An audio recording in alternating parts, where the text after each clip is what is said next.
Welcome to episode 2 of the Drop Third Dudes podcast. I'm once again here with Luca, myself, Adam, Daniel, and Gabe.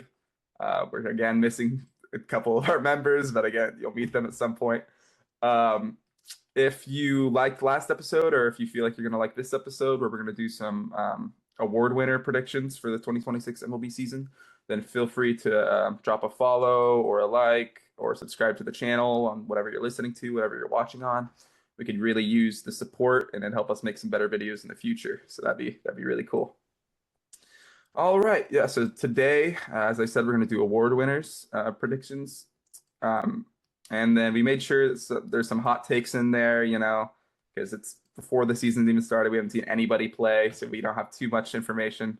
But it should be pretty fun, and we're going to go ahead and get her started off with the AL MVP, and we'll go down the awards from there. So does anyone have a player they want to start off with for the MVP? I'll go ahead and start. So when I did my picks, I made sure that on the gambling website I was looking on, hopefully we get sponsored in the future, we can say once. I made sure that the prediction or that the odds were at plus 1500 or more, again, just to make it a little bit more of a fun kind of pick. So I went with Roman Anthony, who is at plus 2000. He has a very, very limited MLB sample size, but was, fairly consistent against both sides, against lefties and righties. He had a 770 OPS against lefties, 903 against righties. There was actually reversed from what he was in AAA, where he had even less plate appearances than he did in the MLB, but he hit lefties better in those plate appearances. Also, when I was looking through, he was a day game merchant, interestingly. He had a 944 OPS in the day versus an 810 in the night. That was just something interesting I found. I'm sure I don't know if there's actually anything there, but you might just see the ball better, or he just might be more comfortable during the day. But anyways, he should get more comfortable after having a full year in the season this year and a lineup that I feel like is better than it was last year in terms of when he's in it. Now he has Wilson Contreras for some backup, and the pitching rotation itself is better. The team should just be better in general.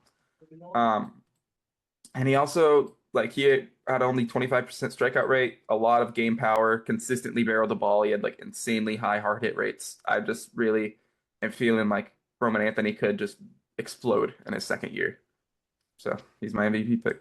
Yeah, I love it. I thought about it as like a sleeper and then a one I legit believe in, and Roman Anthony was absolutely my sleeper. Yeah. And it's going to be for a similar logic for who I actually pick is it's a WAR accumulation thing for me. Like that's how it usually ends up. Who has the highest WAR? And obviously offensive output is going to dominate that. But I think about it like who is going to have a safe defensive floor that then you can buy in on the offensive upside. And so Anthony was one of those that I was like, all right, that's a good sleeper pick because you've got like a base, really solid defensive. Like he's gonna accumulate defensive WAR. He's good enough there. He's not gonna be a detriment, or it's not first base where you don't get as much defensive WAR. But then you have this high offensive upside. But the person that I think is the same version of that, but just at a higher level, and obviously the odds reflect that, is Bobby Witt. We talked about this last time with Luca. I just think this is his year. He was obviously still very good last year, but it was a down year for his respect, which is still incredible to be the best shortstop in the game. But I think he bounces back. He's incredible defensively. Like will accumulate a significant amount of WAR just from that. And then I think sky's the limit offensively. I've already glazed the Royals enough. I think he'll have better protection this year to just pop off. So I think this is Bobby Witt here. Yeah, I feel like he's definitely the most talented player. So he's just gonna accumulate so much WAR. Yeah. Well, talking about guys with a high defensive ceiling, someone who's in the 97th percentile in outs above average last year and 95th percentile in arm strength, roaming center field for the Seattle Mariners. My guy, Julio Rodriguez, I said it last podcast. I think he's going to put it all together this year. He's a true five-tool player, and he's striking out less and less this year. He hits the ball all over the field for power, too. He obviously has protection in that lineup, and I think he just needs to chase less. That's his biggest thing. He has really low walk rate and a really high chase rate. But I think once, like, if he could tune that in even just a little bit, I think he could like really put it all together this year, hit for high average and a lot of power. It was Love a good that take. pick. Yeah, I love that for fantasy reasons. All right. My guy probably has a lot lower chance than all of you guys. You guys talk about defensive value. He's not going to provide any, but I just want to read some stats from his last fully healthy season, which was 2024, before I say his name. So this was all from his Baseball Savant page. It was a 99th percentile xWOBA, 99th percentile expected slug, 95th percentile average exit velo, 92nd percent barrel rate, 93rd percent hard hit rate, 88th percentile K rate. It's Yordan Alvarez. Yeah. When One this dude's second. healthy, he hasn't eclipsed 40 home runs yet, but he has the power easily to go over 50. I think Yeah. this is the year that he can do it. And I was kind of just looking through. This dude had 6 WAR in 2022. I think he was playing the outfield, but as mainly a DH. Like that's not quite Ohtani levels, but it's there. And I think the precedent has kind of been set that a DH can win an MVP with Ohtani. You do have to put up an insane season. Mhm. But another part about Yordan Alvarez, I think he's a flawless hitter, like everything, the Mhm. walks, the swing decisions, the contact, the quality of contact, the power. In 2024 against left-handed pitchers, he hit 362 with a 1028 OPS. That's just actually insane. He's probably a top 3, top 4 hitter, pure hitter in the sport. And I think Judge might get some voter fatigue at some point if he doesn't put up a 50, 60 homer season, then I Yeah. think it's Yordan's year. Yeah. He's also just like terrifying. Mhm. So, like if I was a pitcher and I just saw him staring me down, I'm not throwing a strike. Like I'm giving them the Barry Bonds. Yeah. That's also crazy to me that he actually hasn't like had over 40 homers in the season. Like, Yeah, his most ever is 37, which is you yeah, wouldn't think. It's Yeah. wishful thinking that he's going to have a fully healthy season, but if he's just only DH, I mean, last year I was listening to the Just Baseball podcast. They were explaining his injuries. It might have been a wrist injury. He might have got hit by a pitch or something stupid, and then he came back for 20 games and then sprained his ankle because he slipped on home plate. Like it's just freak injuries that aren't. Yeah. It's That like not because of him, Harper always had freak injuries Yeah, during like he'd get hit it's by a nothing pitch, with he'd his slip on body. a base. It was so unfortunate. So if he just gets the breaks to go his way, it's scary. Look out. Yeah. Yeah, especially like come playoff time. I feel like all he does is hit Mhm. homers. He probably has 40 homers in the playoffs. I mean, he's probably a top 5 playoff hitter of Yeah. our generation now. Yeah.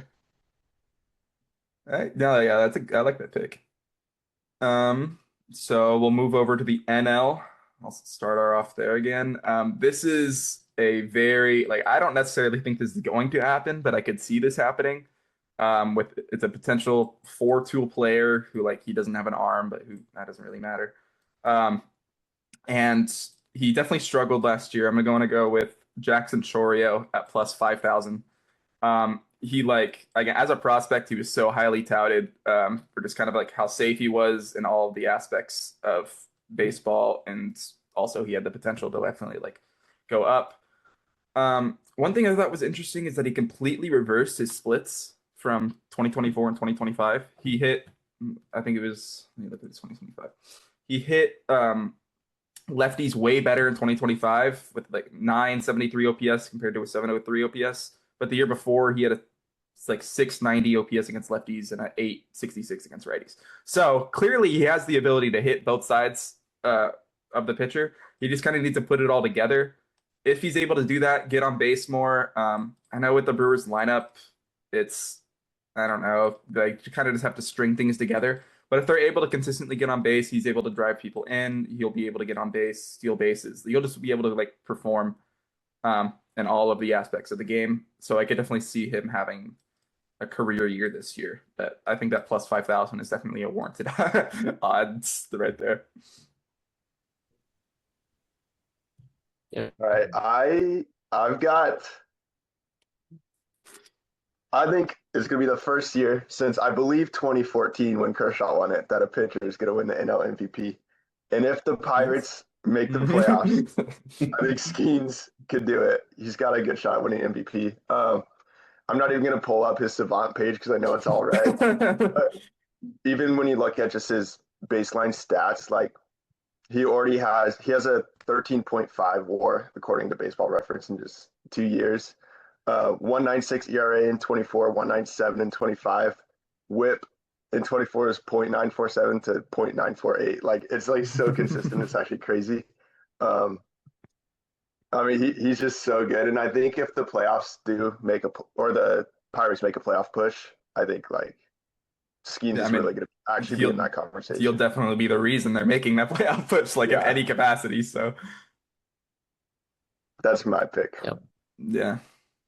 All right, so I went with the I guy like who it. already has an MVP, but I don't think anyone his odds were relatively high, but I don't feel like there's a lot of hype going on this guy into the season. I went with Ronald Acuna Jr. He hasn't had a fully healthy season since 2023 when he did win that MVP, but I guess I didn't really realize how good he actually was last year when he came back. I think it was late May. He played 95 games. He hit 290 with a 935 OPS and a 161 WRC plus. And just looking at his Savant page, my eyes opened. I didn't realize that the quality of contact is still great. 92nd percentile or higher in all of xWOBA, expected slugging percentage, average exit velocity, barrel rate, and hard hit rate. And he has a 17.2% walk rate. I just would not have expected that from Acuna. Having that guy in your leadoff spot Yeah. is great. He was pretty awful in right field last year. It was minus 11 outs above average, but I think that kind of comes with the territory of having two torn ACLs and was it both different legs in the span of like 3 years. So I think that definitely played a part in it. The arm strength is elite. The base running's not great. Only 9 stolen bases last year. Again, I think that's another reason that comes from his knees. But I think having a fully healthy offseason going into the year can hopefully bring some back some of that juice on the base paths and in the field. He's had a top 7% max exit value or exit velocity every year of his career. Right. Like he just so He just tired. mashes. I watched him Whippy. hit at Dodger Stadium, like in person. I saw him hit a home run. Like it was a line drive straight to center field. It was Mhm. 122 miles an hour. And like I just looked at me and my dad just looked at each other. We're like, with our mouths Oh, open. the It was 122 yeah. off. Yeah. What happened that year that he just I dropped his remember that. That was his strikeout percentage MVP to year, right? 11%? Yeah. Like, yeah, this is his MVP year is That's crazy. Like Insane. everything. Yeah. Unbelievable. 70 stolen bases, Yeah, 40 like homers. 121 max EV, like 351 ex batting average. Yeah, that Like, was I'm just looking good. That was a ridiculously Yeah. 351 good ex ex batting batting average. average. Yeah. With That's 11% strikeout ridiculous. rate. He dropped his strikeout rate That's by 12%, and What then was it his went right walk rate back that year, Adam? That is 10%. that's got So to he's walking way more right now. But yeah, like that year I'm looking at Yeah. is just that ridiculous. is wild.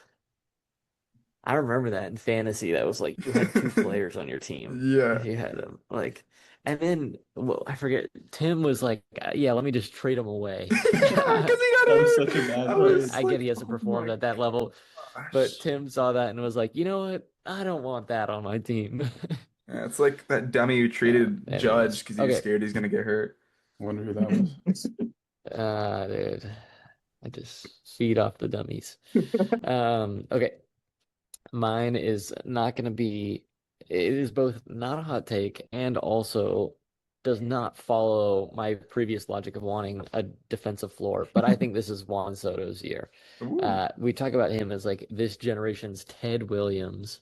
And how are you going to do that without an MVP? And that's not super like high or low level analysis, very high level. But he is like, not to just say, oh, Savant is red, but his Savant page is also nasty. And if you look at it, he hit 260 last year, around 260. But XBA was 20 points higher, nothing close to 350, but still 20 points higher is pretty wild. That's a lot. Still hit 40 plus jacks. Like he's tuned into his power to have that power plus on base ability. That's what you want. Like that is today's best players are on base and can hit the bombs. and he can hit for average. And I think this is the lowest it's going to go. I think he had some tough times, especially early on, even though it was like good for a normal player, he was getting ragged on and there was a lot of pressure as the highest paid athlete. And you're in New York. Obviously, he was in New York last year, but like with the Mets and a lot to prove. And I just think he'll be more comfortable this year, all year long, having that ready to go. I think this is going to be a monster year from Soto. So enough to overcome terrible defense. Yeah, he's such a slow starter, like in the past. Yeah. But Yeah. once he gets going, it just doesn't stop. If he could just literally Start start that off. earlier, I think he'd win it easily. Same thing with Julio, except Julio doesn't get started until like 2 months until the end of Yeah. the season. And then he goes like Yeah. nuclear and puts his stats all Yeah. above like above average.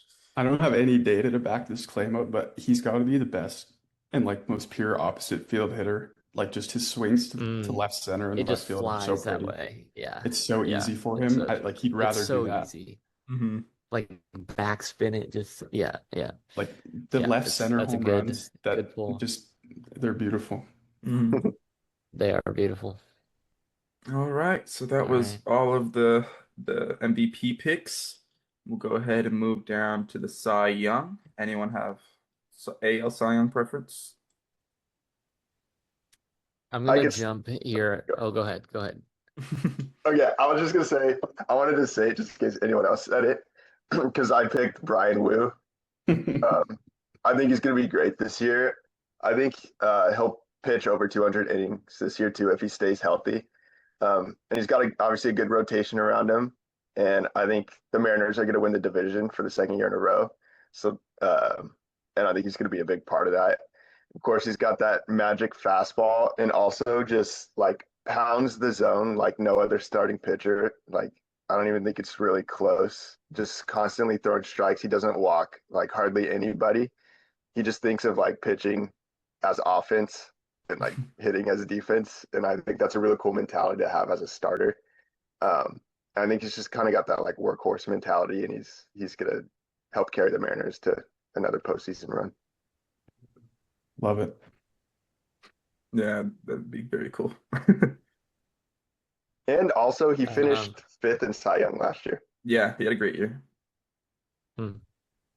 that's a good take. I like it. At first I wanted Crochet and I was looking at it, I was like, ah, he was so close to Scuba. Like I don't think people realize how close, like how dominant he was. But here's my concern with Crochet, and I'll get into my real pick, but he threw way more innings than he ever has in his That- life. That's So why I he traded was him in fantasy. 202, 202, something like that this past year. Year before that, 140. Mhm. Before that, it was like nothing. He was a And reliever. trivia question, he was a reliever. Trivia question. How many innings do you think Garrett Crochet threw in the minor leagues? Zero. Yeah, he went like almost straight there. It No, was it's not it zero. I'll was tell it you was that. something really There's small, some, but like yeah, I remember 12 him. and a third. Yeah, I thought that was unbelievable when I saw that. I was like, yeah. I think he got. 12 I and a think he third debuted the innings is same year he got ridiculous. drafted. That's wild.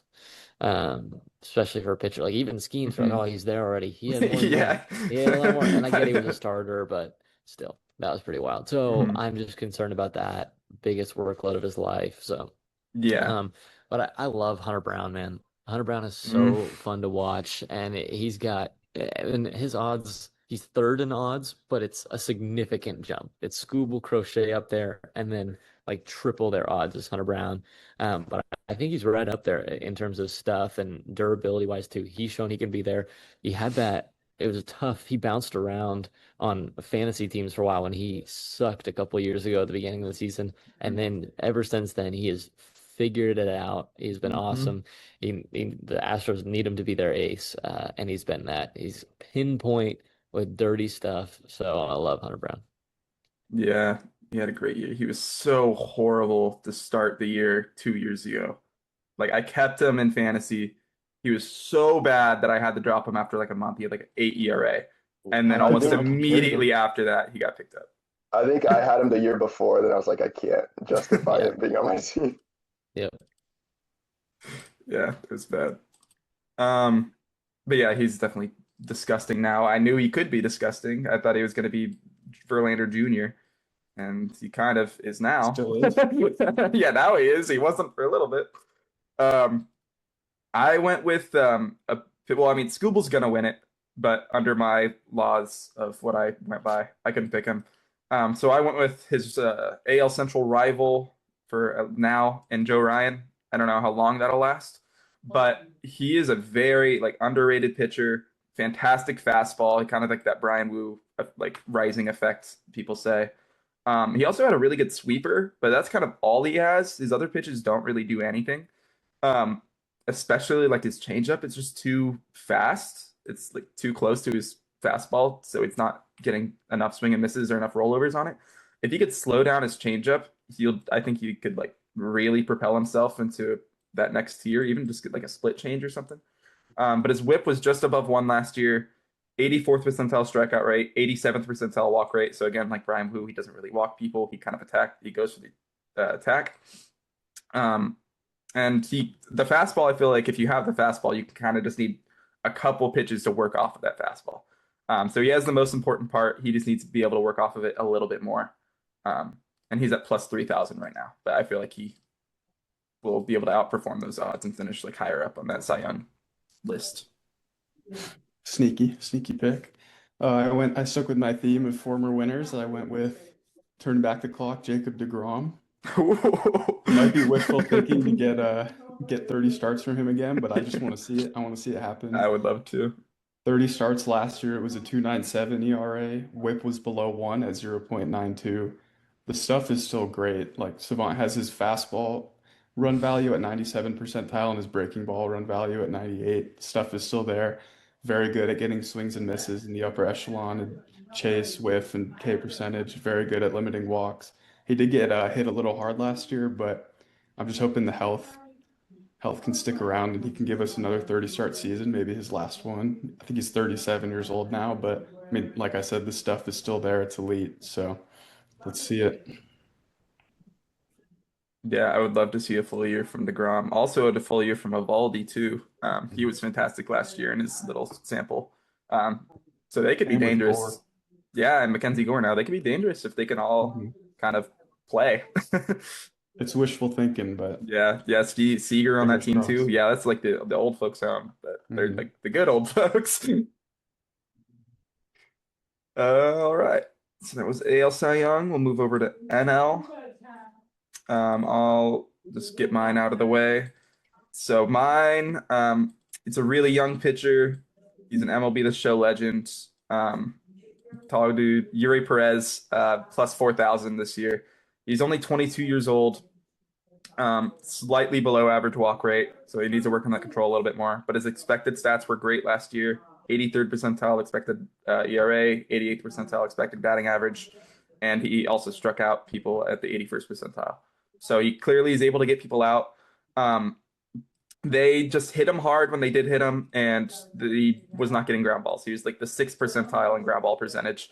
So if he can work on like an off-speed pitch again to work off of his fastball, to induce more of those ground balls, just in weak contact in general. Like I would sacrifice some of that strikeout rate to provide more weak contact since he's getting hit so hard, like so often, and just be able to get some more people out. But yeah, again, 22 years old, he can be a freak with just like how he's built, and how hard he throws. Like his stuff itself is like really good. And I trust what the Marlins have been doing recently. They've kind of made a lot of strides in their player development, like ops farm. So I really like what they're doing and think that Yuri will have a good year this year. We're talking about freaks on the mound. Oh, He's one of those like underrated players, if that makes any sense. Like he's getting the recognition now. Christopher Sanchez is like disgusting. Also, according to Baseball Reference's version of WAR, he led all pitchers in WAR last year. He's really good. And like I said, I think people are talking about him now, but not enough people were talking about him last year. He's another guy that just like attacks the zone, does not walk guys, just kind of what's coming and you just can't hit it. And he's a workhorse. He could put together a lot of innings. He had 202 innings last year and 181 the year before. But Um, he doesn't have a whole lot of innings before that. Like I think he's still got a few years in him where he could really like put that all together. And he had a 2.5 ERA last year. It's just again, obviously, if like Skeens is crazy and the Pirates make the playoffs, I think Skeens will win MVP and Cy Young. But I think Christopher Sanchez is another like guy to look out for. Yeah, I like that one a lot. Lost game. I'll come back. So I think Yamamoto is going to win, but I didn't pick him because I wanted to be a little more out there. So I actually went with Sanchez's teammate, Jesus Luzardo, a guy that the analytics community has kind of been high on for years, but the underlying metrics are good, the stuff is good, the production just hasn't came around, and it kind of did last year. 3.92 ERA, but if Gabe was in here, he would know because he has him in fantasy. That's that inflated because of like two or three just really bad blow up outings. The rest of it was good. The under the hood metrics are good. It was a 3.3 expected ERA, a 2.9 FIP. So the talent is there, the stuff is there. He had five R WAR last season. Sorry, F WAR last season. Very, very good. It's hard to remember which one. So I didn't write too much down for him because I didn't have much time, but I just wanted to get a little frisky with my pick. I like it. Yeah, Gabe's still not back, so we could start off with the AL Rookie of the Year. Um, I'll go ahead and start it off with Chase DeLauter at plus 1600. Again, I would probably choose like Kevin McGonigal if I could, but he's too good. So DeLauter's a guy that's bad enough. But he's been really good everywhere he's been able to play. He's just insanely injury prone. I don't know if he's had like a single year where he hasn't had kind of a season devastating injury at some point. Whether he's just like missing 2 months of the season, that seems pretty devastating to me. But he's above average in almost everything. He can do almost everything. He's a good fielder. He runs well. He gets on base. He hits the ball hard. He hits it consistently. Um, his Fangraphs projection for WAR this year is 2. I definitely think he'll provide more value than that, especially if he's playing center field. You kind of just are able to accumulate WAR quicker that way, and I don't think he's bad enough to the point where like he'll be losing WAR playing there. Although he wasn't great in the playoffs, but I mean he was also kind of his first taste of MLB play, so I can't judge him too much there. But yeah, I mean he's just a pretty safe pick. He's already like 25, so I don't know how much more he'll grow. But he should just have a safe floor, which for betting reasons I feel like is pretty safe. Very nice. I like it. I went with a guy who had a short major league stint at the end of the year, Carter Jensen of the Royals.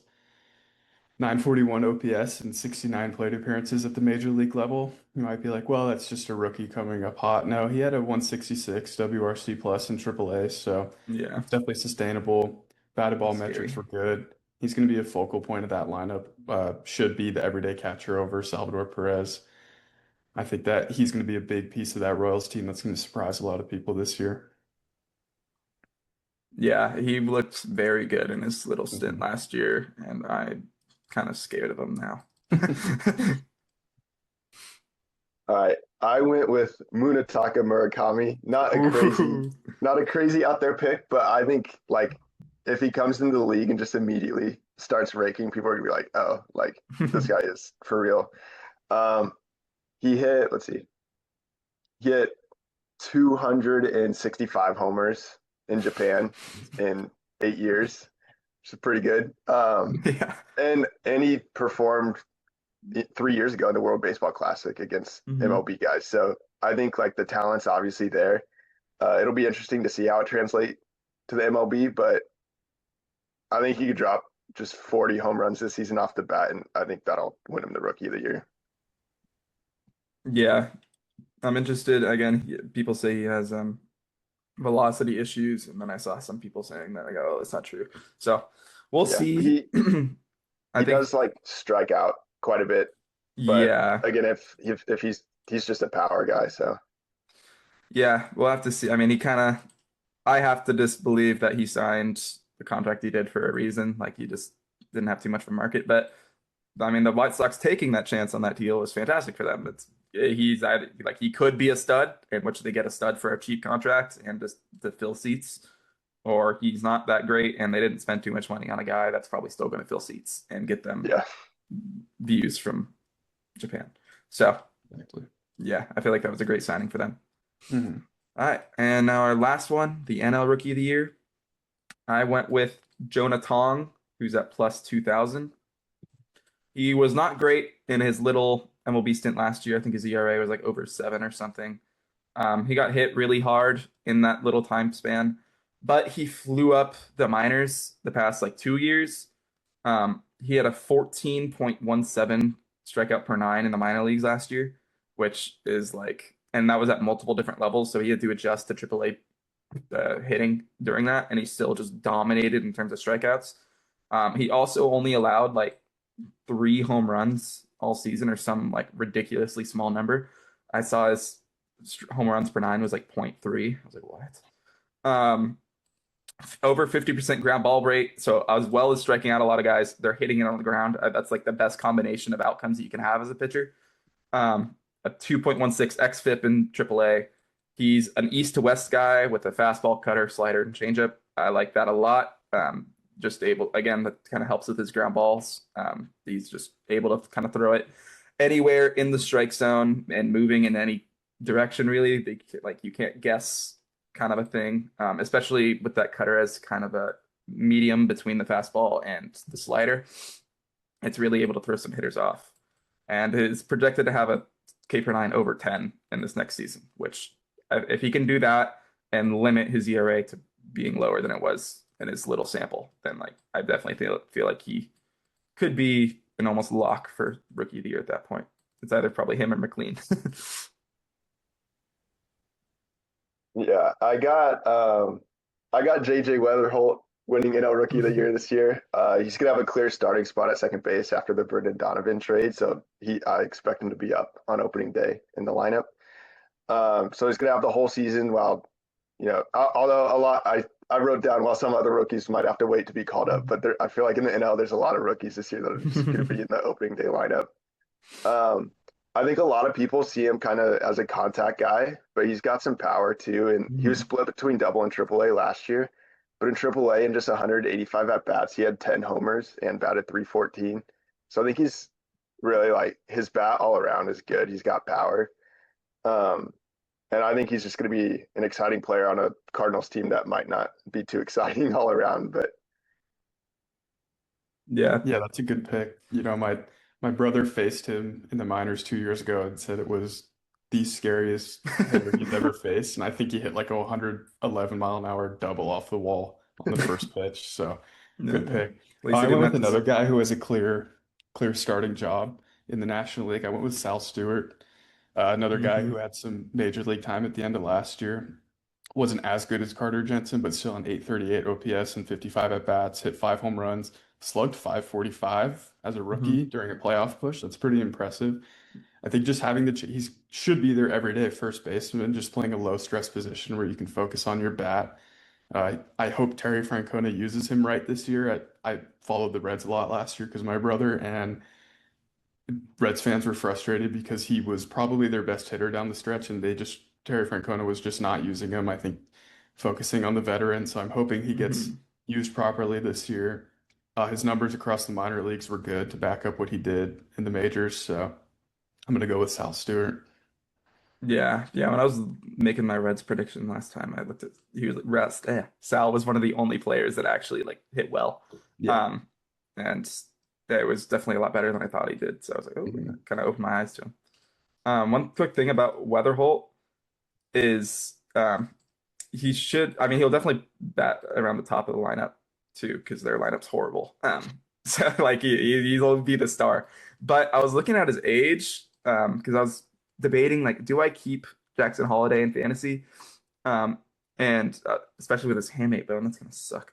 But I was looking at how old Weatherholt was. Holiday's still like a year younger than him. I was like, holy, I mean, not still, I guess he's always been a year younger than him, but Holiday's still so young. I'm like, okay, I kind of have to keep him. He was the number one overall prospect. 2 years Yeah. ago. I can't just give up on him when he's 22. Like I was thinking, okay, he's probably like Yeah. 24. He's, like I don't know, but he's so young. Anyway, that's off topic. Um, but yeah, that was all of our picks. We lost a soldier midway through, but we'll try to, I don't know, I'll see if he can record something and we can get the rest of what his picks were. Um, but anybody have or want to add anything about any of those or anything at all before we call her good? Okay. Well, thank you so much for listening. If you got this far, again, make sure to like and subscribe if you did like the video, or follow on Spotify if you want to hear more and be notified about when we are posting new content. Also, make sure to check us out on Instagram, TikTok, and Twitter. We're all drop third dudes. You can just look us up there. Um, just posting clips or talking about recent baseball moves that happened. So yeah, it's a good time. And again, just thank you for listening. We'll see you guys next time.